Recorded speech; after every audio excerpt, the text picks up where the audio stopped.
Hi everyone, मैं सूरज दुबे आप सभी के लिए आज एक इम्पॉर्टेंट वीडियो लेके आ गया हूँ। तो आप लोग सोच रहे होंगे कि कैसा वीडियो क्या होगा इस वीडियो में। तो आप सभी का पहले से वेलकम है, आप सभी के प्यारे से यूट्यूब के प्लेटफॉर्म पे, इसका नाम है JR कॉलेज।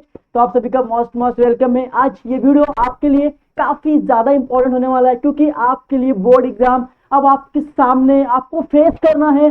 बीके जैसा एक इम्पॉर्टेंट सब्जेक्ट, एक टफेस्ट सब्जेक्ट आपको फेस करना है और काफी बेहतरीन तरीके से आपको स्कोर करना है। क्योंकि प्रीवियस ईयर की अगर मैं बात करूं तो काफी बच्चों ने हमसे कनेक्ट करके हमसे पढ़ के उन्होंने आउट ऑफ लाया है, 100 में से 100 लाया है बच्चों। तो ये मौका आज आपके पास है, आप भी 100 में से 100 इजीली ला सकते हो बच्चों। इसके लिए मैं आपके लिए आपको पूरे तरीके से प्रिपेयर करूंगा कि आप किस तरीके से एक 100% प्रिपेयर होकर आप अपने कॉलेज के जो भी आपका सेंटर होगा, जहां पे आप एग्जाम देने जा रहे हो, वहां पे आप एकदम परफेक्ट बैठोगे।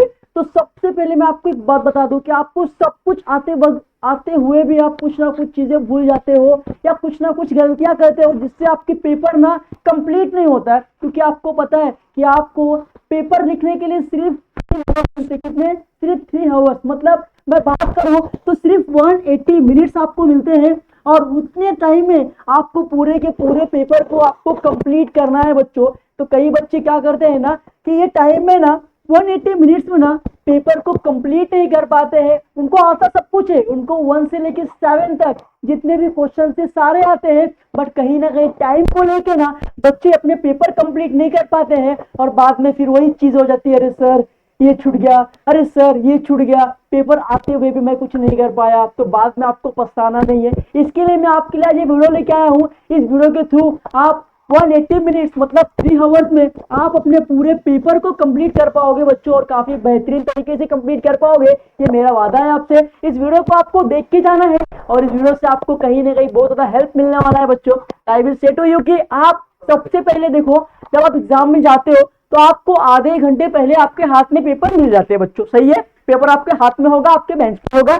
आपको याद रखना है, जो आप वॉच यूज करते हो ना, आपको इलेक्ट्रॉनिक वॉच लेके नहीं जाना है, आपको एकदम नॉर्मल सा वॉच लेके जाना है। और नॉर्मल सा वॉच आप अपने बेंच के डेस्क पे रख देना है, ठीक है। और आपके माइंड में एक चीज होनी चाहिए बच्चा कि आपको पर क्वेश्चन को कितने मिनट्स देना है, ये आपके माइंड में हमेशा होने चाहिए। क्यों कई बच्चे क्या करते हैं, उनका एक सम टैली नहीं होता है ना, तो उस पर ही फोकस करें, टैली क्यों नहीं हो रहा, टैली क्यों नहीं हो रहा, और अपने टाइम को वेस्ट करते हैं। और उस टाइम के वेस्ट की वजह से ना वो पेपर को कंप्लीट नहीं कर पाते बच्चा, और बाद में वो पछताते हैं। तो मैं आपको एक बात बता दूं बच्चा कि देखो, आपके अगर सम टैली नहीं हो रहे, आपने उसको बहुत कोशिश की है, कुछ रीजन होगा, छोटे मोटे गलती के चक्कर में आपके सम अगर टैली नहीं हो रहे, तो आप अपना टाइम वेस्ट नहीं करना है आपको, आप डायरेक्ट नेक्स्ट क्वेश्चन पे जंप करना है आपको। क्योंकि आपके पोस्टिंग के मार्क्स मिलते हैं, अगर आपने एडजस्टमेंट किया तो उसके आपको मार्क्स मिलते हैं बच्चा, टैली के ज्यादा मार्क्स नहीं कटते हैं बच्चा, ठीक है। तो किस तरीके से कौन से क्वेश्चंस को कितना टाइम आपको देना है, जितने में उसको कवर कर पाओ, तो इस वीडियो में बात करने वाले हम लोग। जैसे कि आप सभी को पता है बच्चा कि आपको जो क्वेश्चन नंबर 1 आता है ऑब्जेक्टिव, कितने मार्क्स के लिए आता है, 20 मार्क्स के लिए आता है बच्चा। कितने मार्क्स के लिए आता है बच्चा, 20 मार्क्स के लिए आता है। अब 20 मार्क्स के ऑब्जेक्टिव के लिए आप, मुझे लगता है ना कि आपको कम से कम सिर्फ कितना मिनट, 20 मिनट देना है। कितना मिनट देना है, कम से कम 20 मिनट देना है। आपको पता है कि आपका ऑब्जेक्टिव में filling the blanks, MCQ, multiple choice question, agree disagree, ये सारी चीजें आपको वहां पे, ट्रू फॉल्स और find the odd man out, ये सारी चीजें वहां पे पूछे जाते हैं। तो आप इजीली उसके क्वेश्चंस नहीं लिखते, डायरेक्ट आप क्या करते हो, नंबर इंडिकेट करते हो और उसका आंसर्स लिखते हो सीक्वेंस वाइज, ठीक है।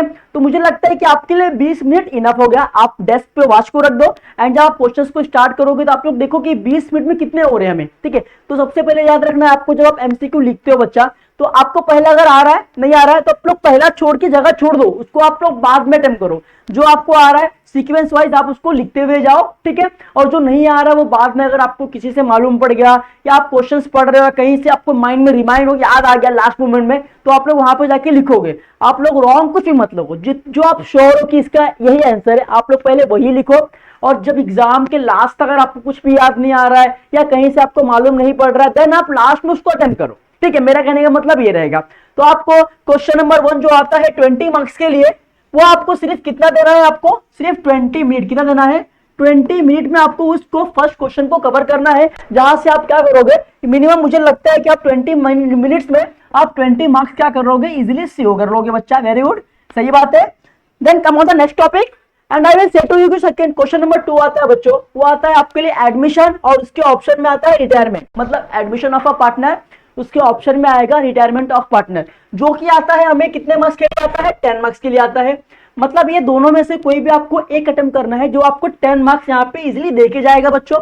और एक चीज याद रखो, इस क्वेश्चंस को, इस सम को ना आपको मैक्सिमम बता रहा हूं मैं आपको, सिर्फ 25 मिनट देना है, कोई भी एक करना है तो 25 मिनट्स में आप इजीली कर सकते हो, पोस्टिंग कर लोगे, एडजस्टमेंट कर लोगे और टैली भी आपका हो जाएगा। अगर 25 मिनट्स और 30 मिनट्स के बीच में अगर टैली नहीं हो रहा है बच्चों, तो आपको टाइम वेस्ट नहीं करना है, जितना आपने किया देन आप क्या करोगे, जंप करोगे नेक्स्ट क्वेश्चन पे बच्चों, क्योंकि आपको एक चीज है ना पोस्टिंग, एक चीज है ना एडजस्टमेंट, उसके आपको भरपूर मार्क्स मिलते हैं, टैली के मिनिमम 1 से 1.5 मार्क्स ही कटते हैं, तो आपको यह टाइम वेस्ट नहीं करना है बच्चों। तो आई होप कि आपने सेकंड जो सम होगा आपके लिए एडमिशन रिटायरमेंट आप इजीली करोगे और सिर्फ 25 मिनट्स क्या करोगे आप लोग दोगे। तो आपने यहाँ पे 25 मिनट्स और दिए और अपने कितने मार्क्स सेव कर लिए, 10 मार्क्स और सेव कर लिए बच्चों, ठीक है। यहाँ पे 20 मिनट्स दिए थे, यहाँ पे कितने मिनट्स आपने दिए, 25 मिनट्स दिए बच्चों, ठीक है, वेरी गुड। चलिए नेक्स्ट टॉपिक पे आना है। अब जो क्वेश्चन नंबर 3 है, डिसोल्यूशन और बिल्स ऑफ एक्सचेंज, ठीक है, आपको दो क्वेश्चन आएंगे, या तो डिसोल्यूशन या तो बिल्स ऑफ एक्सचेंज, दोनों में से आपको एक अटेम्प्ट करना है। और इसके लिए भी आप, मुझे लगता है कि 20 मिनट्स में आपकी चीजें हो जाएंगे, क्योंकि डिसोल्यूशन इजी है, बिल्स ऑफ एक्सचेंज की अगर एंट्री आपको याद हो गई ड्रॉवर ड्रॉई की, तो आप इजीली इसको आराम से कर सकते हो, कोई दिक्कत नहीं होगा। But I suggest to you कि अगर आप एक स्कॉलर हो और आपको 80 आउट ऑफ 80 निकालना है बच्चों, तो याद रखो क्वेश्चन नंबर 2 और क्वेश्चन नंबर 3 में कितने क्वेश्चन बनते हैं, 4 क्वेश्चन बनते हैं ना, लाइक एडमिशन बनते हैं, लाइक रिटायरमेंट बनते हैं और डिसोल्यूशन और बिल्स ऑफ एक्सचेंज। मैं बोलूंगा बच्चा कि अगर आपको सेफली जाना है, आपको प्राउड होकर जाना है, तो ये चारों में से आप ना सिर्फ एक को छोड़ना है, एक कोई भी आप, या एडमिशन, रिटायरमेंट, डिसोल्यूशन और बिल्स ऑफ एक्सचेंज, चारों में से एक चैप्टर को आप ऑप्शन में रख सकते हो, कोई दिक्कत नहीं होगा, आप सेफ जाओगे। क्योंकि एग्जाम में कभी कभी क्या होता है, एडमिशन में ना डिसोल्यूशन पूछ लेंगे, रिटायरमेंट में बिल्स ऑफ एक्सचेंज पूछ लेंगे। अभी सपोज आपने डिसोल्यूशन एडमिशन किया, दोनों अगर नहीं आया तो आपके दोनों मार्क्स क्या हो जाएंगे, दोनों तरफ आपके मार्क्स जाने के चांसेस हो जाएंगे। तो इससे अच्छा है कि आप लोग, आपको पता है कि आपको क्वेश्चन नंबर 2 और 3 में ये 4 चैप्टर में से ही कुछ ना कुछ ऑप्शन में पूछते, तो आप 4 में से एक को स्किप कर दो और 3 चैप्टर को बेटर तरीके से करके जाओ, तो आपके जो ये मार्क्स है ना 10 मार्क्स जो आपके, वो क्या होंगे, इजीली क्या हो जाएंगे, सेव हो जाएंगे, ठीक है बच्चा।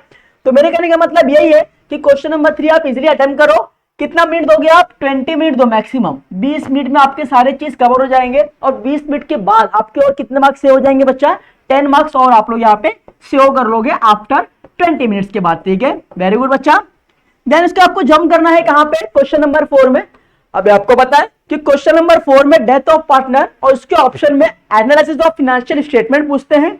अब ये चैप्टर काफी इजी है, आपको पता है, थोड़ा जनरल एंट्री, बाकी इसमें कुछ है भी नहीं, तो इसमें भी आप ज्यादा टाइम वेस्ट ना करके, मुझे लगता है कि आप मिनिमम 20 मिनट्स में यार इजीली आप इसको भी खत्म कर सकते हो, कोई दिक्कत यहाँ पे नहीं होगा, क्योंकि डेथ एकदम इजी का सम होता है, 3 से 4 आपको उसके अंदर एडजस्टमेंट आएंगे, बाकी पोस्टिंग तो काफी इजी आप करते हुए आए हो, तो आपको चीजें पता हो जाएगी, ठीक है। आपने एडमिशन में किया, रिटायरमेंट में किया, तो डेथ भी क्या मिलता जुलता है, तो आपको वहां पे दिक्कतें नहीं आएगी बच्चों। तो मुझे लगता है कि 20 मिनट्स आपके लिए इनफ हो गया, और ये क्वेश्चन आपको कितने मार्क्स देके जाएगा, 8 मार्क्स देगा। कितना मार्क्स देके जाएगा बच्चों, 8 मार्क्स, मतलब आफ्टर 8 मार्क्स आपको और मिल जाएंगे। कितने मिनट में मिल जाएंगे, आपने यहाँ पे 20 मिनट्स और दे दिया बच्चा, ठीक है, 20 मिनट्स आपने और दे दिया, तो आपको यहाँ पे 8 मार्क्स और सेव हो गए।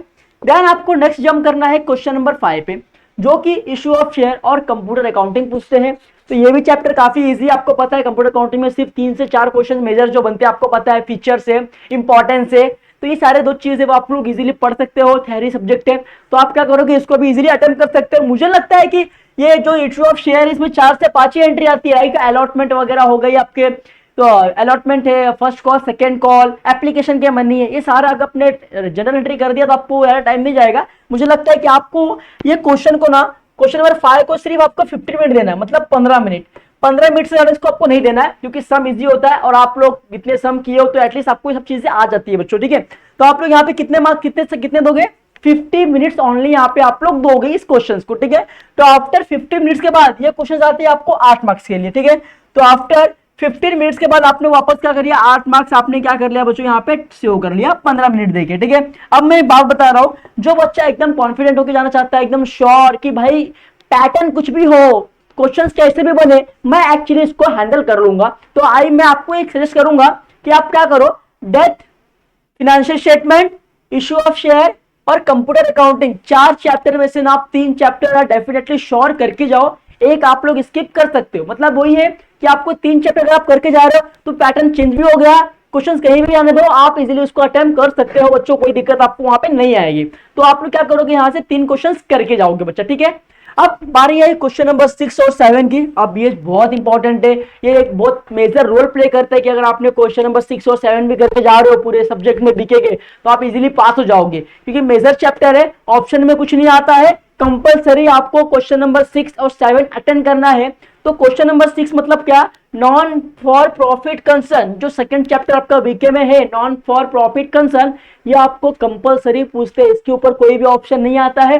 तो आप लोग इसके पोस्टिंग्स काफी बेहतरीन तरीके से कर सकते हो। आपने पोस्टिंग किया, इसका एडजस्टमेंट किया, टैली करने की पूरी कोशिश करना, अगर टैली नहीं होता है तो कोई दिक्कत नहीं है, प्रेशर नहीं लेना है। और आपको इस क्वेश्चन नंबर 6 की जो सम को आपको मैक्सिमम बता रहा हूं, आपको 30 मिनट्स दो, आधा घंटा, आधे घंटे में इजीली आप इसको फिनिश कर सकते हो, कोई दिक्कत आपको नहीं आएगी। आई होप की दिक्कत नहीं आनी चाहिए। तो आपको क्वेश्चन नंबर 6 को सिर्फ कितना देना है, आधा घंटा देना है बच्चा, उसके ऊपर आपको नहीं देना है बच्चा, ठीक है। तो सपोज आप उसके बाद आप क्या करोगे, ये आता है 12 मार्क्स के लिए, ठीक है। कितने मार्क्स के लिए आता है बच्चा, 12 मार्क्स के लिए आता है। तो आपने लास्ट के 30 मिनट्स दिए और यहाँ पे आपने क्या किया, 12 मार्क्स इजीली आप क्या कर लिए, सेव कर लिए। And last is a final जो क्वेश्चंस आपके बनते हैं बच्चों, क्वेश्चन नंबर 7 वो है फाइनल अकाउंट, ठीक है। ये भी बहुत मेजर चैप्टर है, बहुत मेजर रोल प्ले करता है, इसके बीच ऑप्शंस में ज्यादा कुछ नहीं आता है बच्चा। तो इस चैप्टर भी आपको काफी बेहतरीन तरीके से करके जाना है। और मेरे को लगता है कि इस चैप्टर को भी ना आप कितने मिनट दोगे, 30 मिनट्स दोगे, मतलब आधे घंटे आप लोग इस सम को भी आप लोग दे सकते हो बच्चों। ये एक सम आप इजीली आधे घंटे में कवर करके टैली भी कर सकते हो बच्चा। और ये भी 12 मार्क्स के लिए आपके एग्जाम में आता है। कितने मार्क्स के लिए आता है, 12 मार्क्स के लिए। मतलब आफ्टर 30 मिनट्स के बाद भी आपने क्या किया, 12 मार्क्स सेव कर लिया बच्चों। मतलब देखो यहाँ पे मेजर 30-30 कितना हो गया, 1 घंटा, ठीक है। 20-20 40 20 60 कितना हो गया, 2 घंटा। 2 घंटे के बाद देखो 25 और ये 40 कितना हो गया, 2 घंटा 40 मिनट। मतलब 2 आवर्स 40 मिनट्स में आपके पूरे पेपर कंप्लीट हो गए। आपके पास 3 आवर्स थे, आपके पास 3 घंटा है, फिर भी आप 2 घंटा 40 मिनट में आप पूरे पेपर को क्या कर रहे हो, कवर कर रहे हो। आपके पास रिमेनिंग टाइम कितना है, आपके पास 20 मिनट अभी भी बचा हुआ है बच्चों। अब लास्ट के 20 मिनट में आपको याद रखना है कि जितने भी आपने ऑब्जेक्टिव छोड़े लास्ट में, जो आपको श्योर नहीं थे आप कि हो भी सकता है नहीं भी सकता, आप कंफ्यूज थे, तो कुछ अगर आपको मिल गए तो आप लिख लिया। अगर आपको कुछ नहीं मिल रहे तो आप लास्ट में आपको आपके मन से कुछ भी उसमें लिख के आना है, ब्लैंक नहीं छोड़ना है। देखो रॉन्ग लिखोगे तो रॉन्ग तो हो गई, तो ब्लैंक छोड़ने से कुछ लिख के आओ। अगर by chance, luck by chance, अगर आपका भगवान ने साथ दिया और राइट हो गया तो आपको कहीं ना कहीं 1 मार्क्स मिल जाएंगे बच्चा, ठीक है। तो लास्ट में आपको ब्लैंक नहीं छोड़ना है, कुछ ना कुछ श्योर है कि आपको उसके अंदर लिख के आना है बच्चों, ठीक है। इतना आप लोग कर सकते हो। बाद में आपको 20 मिनट्स में आपको सारे एरर चेक करना है कि आपने गलतियां कहीं पे किया है क्या, आपने कहीं क्वेश्चन नंबर डाला नहीं डाला, कहीं आपने क्वेश्चन नंबर 5 की जगह पे 6 लिख दिया, 6 की जगह पे 5 लिख दिया। ये सारे जो एरर होते हैं, क्वेश्चन नंबर के एरर होते हैं, वो आपको चेक करना है कि आपने फिलिंग द ब्लैंक्स का क्वेश्चन नंबर डाल दिया और आपने find the odd man out लिख दिया। तो ये सारी चीज आपको क्या करना है, चेक करना है। चेक करने के बाद 3 घंटे में आपका पूरे पेपर एट द टाइम पे कंप्लीट होगा बच्चों, जिससे आपकी मार्क्स आपको मिलने के जो चांसेस है बहुत ज्यादा बढ़ जाएंगे बच्चों। तो यहाँ पे आपको याद रखना है कि आपके पास डेस्क पे आपके वॉच होना चाहिए और वॉच में आप टाइम देख देख के हर सम को जो मैंने टाइम दिया आपको फॉलो करना है। अगर आप ये टाइम फॉलो करते हो तो आई होप, मैं आशा करता हूँ यार कि आपका जो पेपर है ना 3 घंटे के पहले, 3 घंटे के पहले पूरे तरीके से ऑलमोस्ट कंप्लीट हो जाएगा बच्चा, सही है। तो आई होप कि ये वीडियो आपको कहीं ना कहीं बहुत ज्यादा हेल्प करेगा आपके बीके सब्जेक्ट में टाइम मैनेजमेंट को लेके, और आपकी जो टाइम मैनेजमेंट की जो कमी थी, जो दिक्कतें थे, वो अभी यहाँ पे सॉल्व हो गए होंगे और आप अपने तैयारी में लग जाओगे बच्चों, ठीक है। चलो बाय बाय, टेक केयर, मिलते हैं अगले वीडियो में। ऐसे ही बेहतरीन तरीके से बने रहो मेरे साथ में। Bye bye, take care, goodbye and best of luck.